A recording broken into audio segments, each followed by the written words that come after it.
পৃথিবীর ম্যাপটা দেখেন, 1945 সালের আগে ইসরায়েল নামে কোনো দেশ ছিল না। ইসরায়েল দেশটাই ছিল না। এই ইহুদি দলগুলি, এই দলগুলিকে সন্ত্রাসী বলে ডাকতো ব্রিটিশরা। তারা একটা ইহুদি রাষ্ট্রের জন্য লড়ছিল। পরে তারা শক্তি দিয়ে ইসরায়েল দখল করে আর প্যালেস্টাইনিদের তাড়িয়ে দেয়। এখন এই লোকগুলি প্যালেস্টাইনের লোকদের বলছে, যাদের দাবিটা আরো জোরালো, তাদের দেশ ফেরত চায়। এখন তাদেরকে সন্ত্রাসী বলে ডাকছে ইসরায়েলিরাই। চিন্তা করেন, হিটলার 60 লক্ষ ইহুদি মেরেছিলেন। তিনি ইহুদিদের বের করে দিয়েছিলেন। তারা প্যালেস্টাইনে যাবে কেন?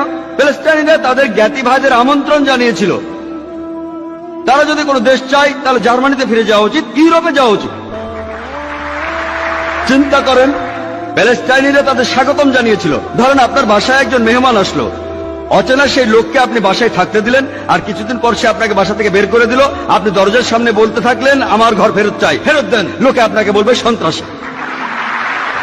ঠিক এই ঘটনাই ঘটেছে। আজকে এই প্যালেস্টাইনিদের সন্ত্রাসী বলা হচ্ছে কেন? তারা তাদের দেশ ফেরত চায়।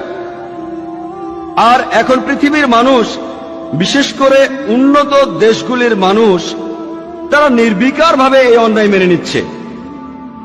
আমরা জানি যে জার্মানিতে ইতিহাস আমাদের বলে 1968